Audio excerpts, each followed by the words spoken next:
Education এবং tax দিয়ে আমি একটু স্পেসিফিক জানতে চাই, বাংলাদেশ ফুটবলের জাতীয় বাজেট থেকে কতটুকু বাজেট দরকার সেই সংখ্যাটা জানতে চাই। প্লাস ট্যাক্সেশন যে 36%-এর কথা আপনি বলেছেন, সেই ট্যাক্সেশনটা কতটুকু হলে আপনাদের জন্য ভালো হয় ক্রীড়া সামগ্রীর ক্ষেত্রে। 1, 2, বাংলাদেশ সিঙ্গাপুর ম্যাচে টিকিটটা অনলাইনে বিক্রি হয়েছে, কিন্তু অনলাইনে বিক্রির পরও দেখা যায় যে সাধারণ সমর্থকরা সেই টিকিটের অধিকাংশ টিকিটই কিনতে পারেনি। তারপর আমরা যেটা দেখতে পেলাম যে ব্র্যান্ডগুলোকে প্রাধান্য দিতে গিয়ে আপনারা ব্র্যান্ডের বেশ ভালো অনলাইনে তারা খেলা দেখতে পেরেছে, অনলাইনে না খেলা দেখতে পেরেছে, ব্র্যান্ড যেসব ব্র্যান্ডকে আপনারা প্রমোট করতে চেয়েছেন। এটা কি ব্র্যান্ডগুলোকে প্রাধান্য দিতে গিয়ে টিকিটটা কি অনলাইনে আটকানো ছিল যে সাধারণ সমর্থকরা এই টিকিটগুলো কিনতে পারেনি? আর থার্ড কোশ্চেন, সর্বশেষ কোশ্চেন, আজকে আপনাদের সিটিং অ্যারেঞ্জমেন্টে দেখছি যে আপনাদের নির্বাহী সদস্য যারা আছেন তাদের মধ্যে কিছুটা বিভেদ লক্ষ্য করা যাচ্ছে। যে বিভেদের প্রতিফলন দেখলাম আমি শাহিন ভাইয়ের তার মন্তব্য করার ক্ষেত্রে গিয়ে, যে শাহিন ভাইকে যেই এজেন্ডা নিয়ে কথা বলতে বলা হয়েছে উনি ওই এজেন্ডার বাইরে গিয়ে কথা বলেছেন, যেটা আপনাদের হতে পারে একেবারে ইন্টারনাল ব্যাপার। এই ঘটনাটা কেন আসলে কাইন্ডলি একটু তিনটারই যদি উত্তর চাই। ভাই, থ্যাংক ইউ ভেরি মাচ। প্রথম কথা হলো যে আমরা বাংলাদেশ ফুটবল ফেডারেশন থেকে সরকারের কাছে যতটুকু আমি দেখেছিলাম সবচেয়ে লাস্ট 30 কোটি টাকার বাজেট পেশ করা হয়েছিল, সেখান থেকে চাওয়া হয়েছিল আবার 30 কোটি টাকায়। তবে এই কমিটি আসার পরে আমরা সেই জায়গা থেকে আমরা কোনো পরিবর্তন আনি নাই।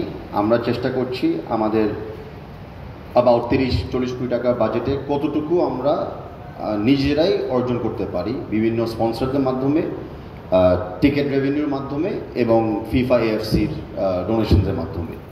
যেই ব্যালেন্সটা আমাদের দরকার পড়বে সেই ব্যালেন্সটা আমরা সরকারের কাছে আনুষ্ঠানিকভাবে চেয়ে নেব। ইন দ্য মিন টাইম আমরা একটা ইস্যুতে সরকার থেকে চেয়েছিলাম, স্পেসিফিকলি যেমন 2টা টুর্নামেন্টের ট্রাভেলের জন্য টিকিটের ব্যাপারটা, এয়ারলাইন্স টিকিট, যেটা আমাদের জন্য সবসময় একটা বড় এক্সপেন্ডিচার হয়ে যায়, অ্যান্ড সেটাও একটু কী বলবো, এটাকে প্রপারলি ফরকাস্ট করা যায় না অত শিগগিরই। কিন্তু এখনও পর্যন্ত আমরা সেরকম সাড়া পাই নাই। তো আমরা আমাদের কমিটমেন্ট হলো আমরা এঙ্গেজমেন্ট থাকবো যে আমরা টোটাল বাজেটটা সরকার থেকে না নিয়ে আপাতত স্ট্র্যাটেজিকভাবে আমরা বিভিন্ন খাতে চেষ্টা করব যে টোটাল খরচটা যেন বাংলাদেশের সরকার বা মিনিস্ট্রি বহন করে। এটাই হবে আমাদের আগামী 1 বছরের স্ট্র্যাটেজি ইন টার্মস অফ সরকারের সাথে ডাইরেক্ট ফাইন্যান্সিয়াল এঙ্গেজমেন্ট করা। বিয়ন্ড দ্যাট আমরা ইনডাইরেক্ট ফাইন্যান্সিয়াল এঙ্গেজমেন্ট করতে চাচ্ছি, যেখানে আমরা সরকারকে এখন উল্লেখ করে দিয়েছি যে আমাদেরকে যেন 6টা স্টেডিয়াম আরেকটু উন্নত মান ডেভেলপ করে দেওয়া হয়। ঢাকা স্টেডিয়াম যেরকম রেনোভেশন করেছে এরকম আরও 6টা যেন করে দেওয়া হয়। সেটা আমরা অবশ্যই আমাদের চাহিদা আছে যেখানে আমরা লিগগুলো চালাচ্ছি, তবে গভর্নমেন্ট যেটা ভালো মনে করে ওনারা সেটাই করতে পারেন, বাট আমাদের ডেফিনেটলি স্ট্যান্ডার্ড অনুযায়ী আমাদের ইনফ্রাস্ট্রাকচার তৈরি করতে লাগবে। তো সেটা হলো আমাদের ইনডাইরেক্ট ফাইন্যান্সিয়াল চাওয়া। ট্যাক্সেশনের ব্যাপারে আমি আবার বলছি, আমি মনে করি যে বাংলাদেশের যদি স্ট্যান্ডার্ড মিনিমাম ট্যাক্স যেটা ইকুইপমেন্ট ক্ষেত্রে যদি 10% করা যায়, that would be the most ideal. তার মানে সরকারের রেভিনিউ ইনট্যাক্ট রয়েছে, কোনো একটা সেক্টরকে পুরো জিরো ট্যাক্সেশন করছেন না। কিন্তু আমি মনে করি যে এই মিনিমাম ট্যাক্সেশন যদি করা হয় আর ইকুইপমেন্টগুলো যদি ঠিকমতো ইম্পোর্ট করতে দেওয়ার সুযোগ সুবিধা করে দেওয়া হয়, তাহলে সেখান থেকে যে পজিটিভ ইম্প্যাক্টটা আসবে খেলোয়াড়দের এবং খেলোয়াড় মানের, সেটার এগেনস্টে আরও অনেক বেটার রিসোর্স রেভিনিউ ইমেজ গভর্নমেন্টে বিল্ডিং করা হবে। তো সেটা হলো আমাদের আনুষ্ঠানিকভাবে কথা বলা গভর্নমেন্টের সাথে। অনলাইন টিকিট নিয়ে অনেক কথা হয়েছে, যে দেখেন আমি আপনাদের মানে প্রশ্নটাকে একটু ব্রডভাবে উত্তর দিতে চাচ্ছি যে প্রযুক্তিকে কিন্তু ভয় পাওয়া যাবে না, প্রযুক্তিকে কিন্তু সাথে নিয়ে এগিয়ে যেতে হবে। আমাদের প্রথম ব্যাপারই ছিল যে আমরা ফুটবলটার ভিতরে যতটুকু টেকনোলজি ইনফিউজ করতে পারি আমরা সেটাই সক্ষম করতে চাচ্ছি। এখন সেই পথে যেতে কি 2-1টা ভুল হবে না? নিশ্চয়ই হবে। সেই পথে হাঁটতে গেলে কি মানে কোনো কিছু আনফোরসিন থাকবে না? অফকোর্স থাকবে, বাট ইট ডাজন্ট মিন যে আমরা পিছিয়ে যাব, ইট ডাজন্ট মিন যে আমরা ভয় পাবো। আমরা প্রযুক্তিকে ব্যবহার করব, আমরা অনলাইন টিকিটিংই করব, এবং কীভাবে নিয়মিত ইমপ্রুভ করা যায় সেদিকে আমরা নিয়মিত আমাদের নজর রাখব। অনলাইন টিকিটিংয়ের কিছু অ্যাডভান্টেজটা যেটা আমরা উল্লেখ করতে চাচ্ছি যে সবার জন্য উন্মুক্ত। এখন কেউ একটা ফিজিক্যাল ব্যাংকের পাশে তার বাসা বা কারো যেখানে টিকিট ছাপা হয় তার পাশে অবস্থান থাকে, তারা টিকিট পাচ্ছে, কিন্তু দূর অঞ্চলে গ্রাম অঞ্চল থেকে টিকিট অ্যাক্সেস পাচ্ছে না, বাংলাদেশের বাইরে থেকে টিকিট অ্যাক্সেস পাচ্ছে না, সেই বৈষম্য দূর করার জন্য কিন্তু আমরা এই উদ্যোগটা নিয়েছিলাম। কারণ বর্তমান বাংলাদেশ তো বৈষম্য বিরোধী বাংলাদেশ, আমরা সেই বৈষম্যটাকে দূর করার জন্য এরকম একটা পদক্ষেপ নেওয়ার চিন্তা ভাবনা করেছিলাম। অ্যান্ড আমি আশা করি যে কনস্ট্রাকটিভ ক্রিটিসিজমগুলো যেগুলো আমরা পেয়েছি সেগুলো আমাদেরকে সামনে আরও শক্তিশালী করবে। আর তার ভিতরে কিছু কিছু মানে অনলাইনের মাধ্যমে আমি দেখেছি, সরাসরি দেখেছি কমপ্লেন্স থাকবে, যেখানে 18,000 টিকিট বিক্রি করা যাচ্ছে, 20,000কে বসানো যাচ্ছে সিট অনুযায়ী, সেখানে 2 লক্ষর চেয়ে বেশি মানুষজন টিকিট চাচ্ছে। তো ন্যাচারালি যেখানে মাত্র 10%কে টিকিট দেওয়া যায়, যে প্রক্রিয়াতে আপনি করেন না কেন, কিছু তো অভিযোগ মনোঘোষণা থাকবে। আরেকটা জায়গায় যেটা আমাদের রেজাল্ট আমরা পেয়েছি সেটা ছিল এই স্টেডিয়ামের ভিতরে শৃঙ্খলা। বিকজ প্রত্যেকটা টিকিটে এখন সবাই জানতো তাদের গেট কোনটা, তাদের সিট কোনটা, তারা কোথায় বসবেন। এটা স্টেডিয়ামের ভিতরে যখন প্রবেশ করা হয়েছে সেখানে কিন্তু অত্যন্ত শৃঙ্খলার সাথে আমরা ম্যানেজ করতে পেরেছি, যেটাও এই প্রযুক্তির কারণে যেটা হয়েছে অনলাইন টিকিটিংয়ের মাধ্যমে। থার্ড একটা অ্যাসপেক্ট ছিল ব্ল্যাক মার্কেটিং। আগে ছিল এক একজন 10টা 20টা 30টা 100টা পড়লেও টিকিট একবারে নিয়ে যেত, অনেকে টিকিট পেত না, আর অন্যরা ব্ল্যাক মার্কেটে বেশি দামে টিকিট কিনতে হতো। সেটাও কিন্তু অনেকটা কমে এসেছে।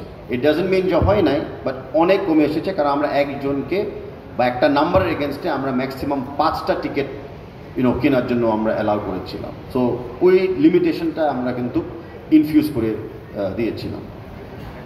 তার পাশাপাশি আন্তর্জাতিকভাবে আমরা কিন্তু টিকিট বিক্রি করেছিলাম। বাংলাদেশের বাইরে কিন্তু 13টা দেশে লোকজন টিকিট কিনেছে। সো টিকিটে সবাই পায় না এটা ঠিক না, বাট অফকোর্স প্রবলেম হয়েছে, সার্ভার ডাউন হয়ে গেছিলো 2-2বার, আমরা হ্যাকার্সের ভিকটিম হয়েছিলাম। But these are all part of trying to do something new, trying to do some innovative. But as I said, যে কোনো কমপ্লেন্ট বা কোনো ব্যাড এক্সপিরিয়েন্সকে আমরা ইগনোর করবো না। আমরা আগামীতে অনলাইন টিকিটিংয়ের মাধ্যমে যত রকম ইমপ্রুভমেন্ট করা যায় আমরা সেই ইমপ্রুভমেন্টের দিকে আমরা সুচেষ্টা আমরা করব। আরেকটা লাস্ট পয়েন্ট যে আমাদেরকে হেল্প করেছিল, যে আমরা যদি ট্রেডিশনালভাবে আমরা টিকিট বিক্রি করতাম, যেটা ছিল ট্রেডিশনাল ব্যাংকের মাধ্যমে, তো এই ছুটির ভিত্তিতে যে 10টা দিন যে ঈদের ছুটি ছিল, তখন কিন্তু অনেক প্রতিষ্ঠান অনেক জায়গায় কিন্তু বন্ধ থাকতো। তো সেই ব্যাপারটা মানে attack is not the right word, sorry, সেই ব্যাপারটা ওভারকাম করার জন্য আমরা কিন্তু আমাদের টিকিটগুলোকে আরও অনেক আগে ছেড়েছিলাম, মানে ম্যাচ ডেটা অনেক আগে ছেড়েছিলাম এবং অনলাইনে ছেড়েছিলাম, যেন অফিস খোলা থাকা অবস্থায় বা অফিস বন্ধ থাকা অবস্থায় আমরা এই প্রক্রিয়াগুলোকে সক্ষম করতে পারি। রিগার্ডিং ইয়োর লাস্ট পয়েন্ট, যে দেখেন এটা ইটস আনফর্চুনেট আজকে আমাদের ভিতরে যেটা হয়েছে, বাট ম্যাটারটা এখনও ইন্টারনালি আছে। আপনি যে ইস্যুটা বলেন, তো ইন্টারনাল ইস্যুতে অ্যাজ আ প্রেসিডেন্ট আমি কোনো কমপ্লেন করতে চাচ্ছি না। একটা জায়গায় যেতে হলে, একটা বড় ফ্যামিলিতে থাকতে হলে অনেক ইন্টারনাল সমস্যাই হবে, ইন্টারনালিও আমরা সলভ করব। অ্যান্ড আই ডোন্ট থিঙ্ক যে এটা এমন কোনো কিছু হয়েছে যেটাকে ব্যাপকভাবে আমাদের বড় করে দেখা উচিত। বাট আপনি এটা তুলে ধরছেন, এটার জন্য আপনাকে ধন্যবাদ জানাচ্ছি। Thank you.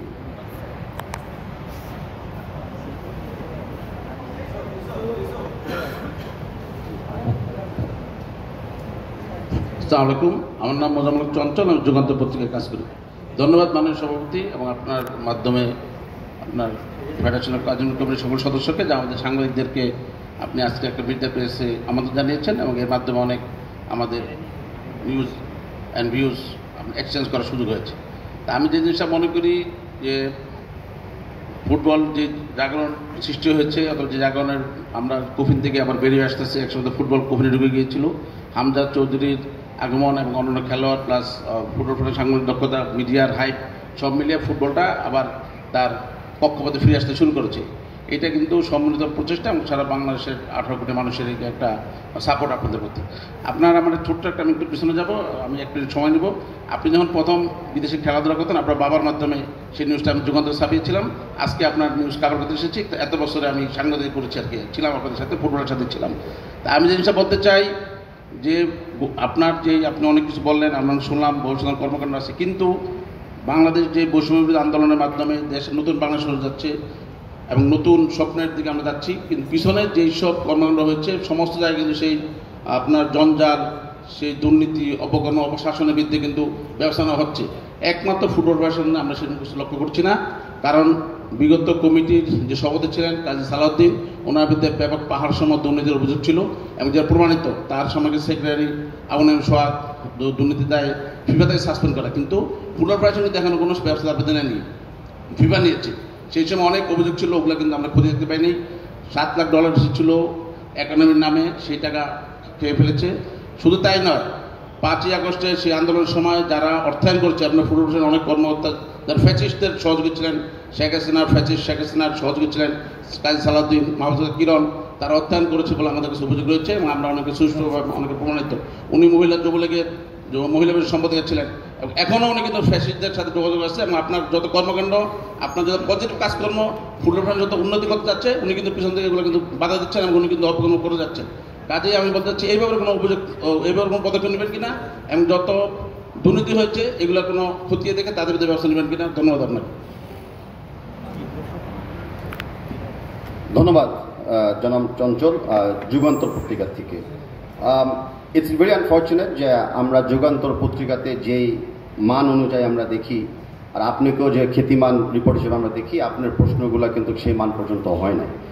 আমি একটু ক্লিয়ারলি বলতে চাই যে বাংলাদেশ ফুটবল ফেডারেশনের বর্তমানে যে কমিটিরা আছেন, প্রত্যেকটা কমিটি মেম্বার কিন্তু নির্বাচিত, অ্যান্ড প্রত্যেকটা কমিটি মেম্বারের রক্ষা করার ডিগনিটির দায়িত্ব আমার।